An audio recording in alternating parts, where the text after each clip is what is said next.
I keep finding new ways to make this potato chip block quilt, and I love it. This is the best one yet. I've made 8 videos, for goodness sakes, in the last 4 weeks, and this one is my favorite. Of course, they all are when you make them, right?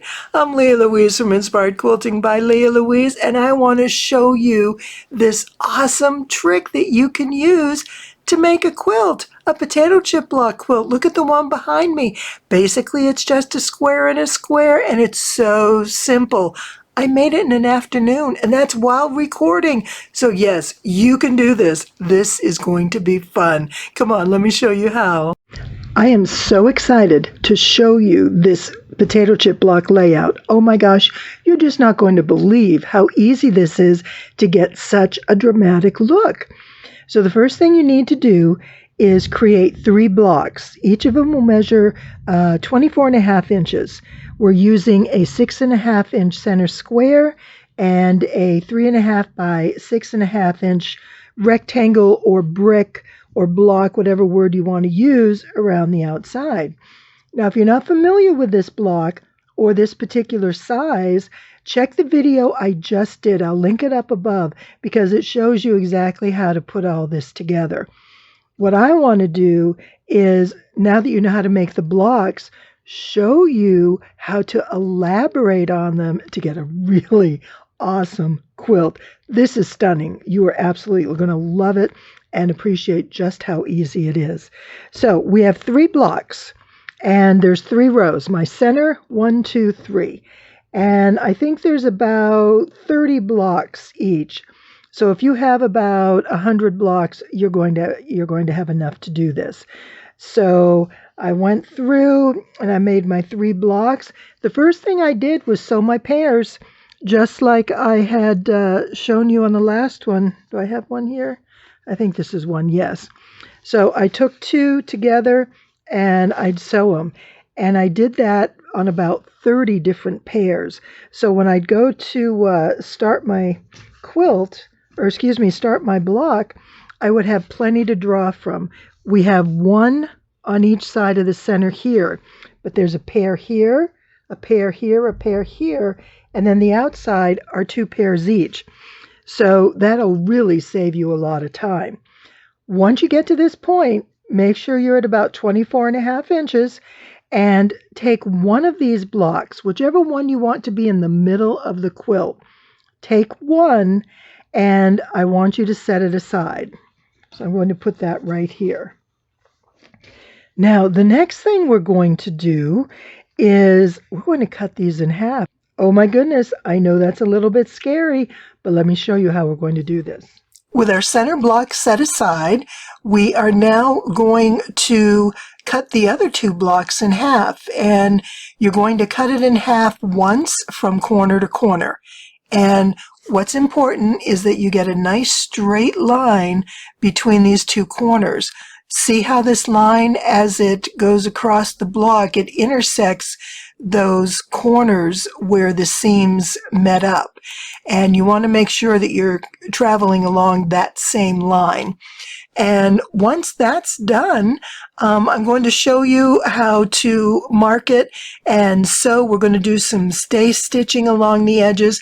Then we want to press it before you cut it. And that's just going to give you a nice, even, flat surface to deal with. And it'll make it easier to sew on to the quilt after. So 2 blocks that you sewed, you're going to cut these in half. And then once you're finished with that, I'm going to show you where to sew them on. While the iron's heating up to press the other blocks, you want to press them after you sew the diagonal, just to make sure the fabric's flat. We're going to go back to the centerpiece that we set aside, and you're going to grab some low volume 3.5 by 6.5 blocks, and we're going to do 1 round all the way on all 4 sides. So we'll start here. This will be 4 blocks on each side, and then the other will be 5.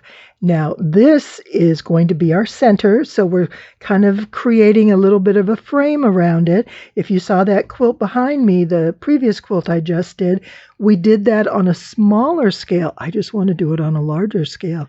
So let me go ahead and get all this sewn, and we're going to put a quilt together. You can have this quilt done by tomorrow. It is that easy. And here's our square with the low volume around the edges. It wouldn't fit in the camera, so I kind of scrunched up the middle. But it just gives it such a pretty look. It outlines it nicely. And then I want to show you, here we are. This is the square that we sewed the diagonal strip, or a diagonal seam down the center where we're going to cut it off, or cut it apart. And we're just going to go right down here. Now, you can use your ruler or you can use your scissors, whatever's easier for you. But let me show you what we do next. This one has already been cut in half, and I recommend pressing this. You're going to notice that the stitching will kind of bunch your fabric together, which is not uncommon. That's what happens. And so I extended my stitch by a little bit. I went from a 2.5 to a 3, and that created less of the pleating or the bunching of the fabric, so it doesn't, get too tight. And then I pressed it afterwards so that when I cut it, it lays nice and flat. Now, look at what we're going to do. Oh my goodness, this is so fun. You're going to put these on opposite sides. Now, this block should measure 30.5 inches, and the center of this block measures about 34. And what that lets us do is put this on point. And so we are going to take this and line it up along one side. So don't trim these corners off. We're going to keep these corners. That's part of our seam allowance. So we want to put this right in the center, and if it's easier, my fabric just fell over. If it's easier, just go ahead and pinch this and mark the center, and then align it with that seam on the edge, and then bring this point, we're just going to work right over the pile, bring this point down to the center of your quilt. And then at this point, you're going to put some pins in and line everything up. The other advantage about having done this stay stitching, all your seam allowances are sewed in the right direction. So you can turn this over from the back side and sew it, keeping these seam allowances in the right direction, knowing that these already are. So we're going to add 1 and 2 on each opposite side. And then we're going to do the same on the edge. And we have this gorgeous quilt. Let me go finish this real quick. And here's what the block looks like with the first 2 triangles added. So we have our center square that we added the low volume to. And we cut our first square in half. And that gives us our corners. And we put them on opposite sides just so these 2 squares don't line up right next to each other. That way we'll get different fabrics in the other corners. This is a trick you can use for any square quilt that you want to set on point, where it's a single block in the middle. And you want to turn that large block into an on-point quilt, so you have these 4 corners. I'm going to show you the way to do it specifically with the potato chip block because of the way it's constructed. We're going to figure these corners out in a different manner. I'm going to link a video above for another on-point quilt that is a square like this, and it's done with a 9 patch. So you can compare the two, and it's kind of sort of the same. But if you're interested in on-point quilts, it'll give you a good idea of how this method works. And it's a simple math-free method, or I should say calculator-free method.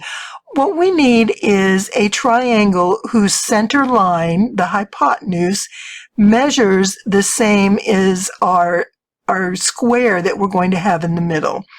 So we want to make a square that we can cut in half, that we can put on each side. Now, the best way to do this, the easiest way to do this without a calculator, is to get your tape measure and put it right here in the corner and measure it all the way here to the center. And that's for this one, this is 30 inches.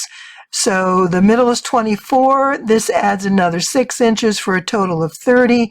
So I'm going to come down to my center, and this is right at about 21 inches. Now, I always add more because when you're dealing with a triangle, you need to have that extra bit for your seam allowance, that little dog ear that protrudes out.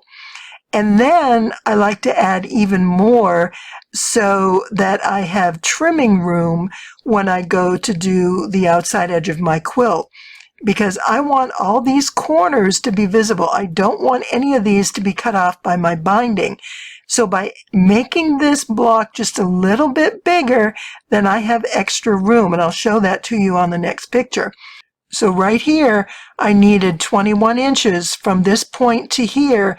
That's the same dimension as this point to there. So if we were to fold this over like a book, that point would come right in here. Now, I made this 24 instead of the 21. 21 would not be big enough. 22.5, 23 inches would probably just make your corner. But by going to 24 inches, then you know you're going to have that extra room on each edge. So I hope that's not too complicated. Again, take your tape measure from the corner to the center, and that's your outside dimension. Add 2 or 3 inches depending on the size of what you're working on. A larger quilt may need a little bit more, but it's a fun and easy way to do it, and on-point quilts don't have to be difficult, and this looks amazing. I love how it turns out. So let's go to the next shot here and see what it looks like. And here we are. You see how wonderful this goes together? I love how it looks. And you see these corners here that all fit nice. And notice this corner to the edge. There's probably 1.5 inches there, which is the extra dimension that I added onto these smaller squares. The reason being, I want that fudge factor. I don't want to come up short on these corners, because that's what I'm going to be using for my outer edge, and I want enough room between that corner and the edge of the quilt so I can leave a bit of space before I add my binding. I think this would be perfect for a tabletop, for a pretty little quilt on the back of a sofa, something like that, draped over a chair. But you can make this much, much larger. And you could, stop here, make some other blocks, find out what size you need out here, and you sort of make these tumbling potato chip blocks. Oh my goodness. I can hardly stand it. That's just kind of like making me crazy, because now I'm going to want to make that one. But okay, I've done 7 of these in a month. That's a lot of videos for me for 1 month. I've got to take a break for this, and that big one will take some time. So maybe in a while, in a few months, I'll show you that. But for now, this is where we are. I hope you give this a try. This is an absolutely wonderful block to play with, and I think it is just such a great way to use lots of fabrics, putting some kind of a border here. I use low volume, whether you use, a bold black and white graphic, or a solid color, or a completely contrasting color, something that really stands out, then you're going to love this look. So there we are. This is our finished quilt, and I think it looks fantastic. And at this point now, all I need to do is quilt it up and bind it. But talking about adding that extra round of triangles, I may just wait before I decide to finish this. I just might decide to go on a little bit more, because I still have some of these squares, these rectangles left over. Oh my goodness, I cut so many. All right, so here we are. Thank you. I appreciate you being here and hanging in this long. I hope I didn't complicate matters too much. It's such a simple simple quilt to put together, and when you have the dimensions, it's not difficult at all. You all have a fantastic rest of your day, and thank you so much for being here. This has been such a fun few weeks of potato chip blocks. I've loved it. Have a great rest of your day. Thank you for being here. It's always a pleasure to have you.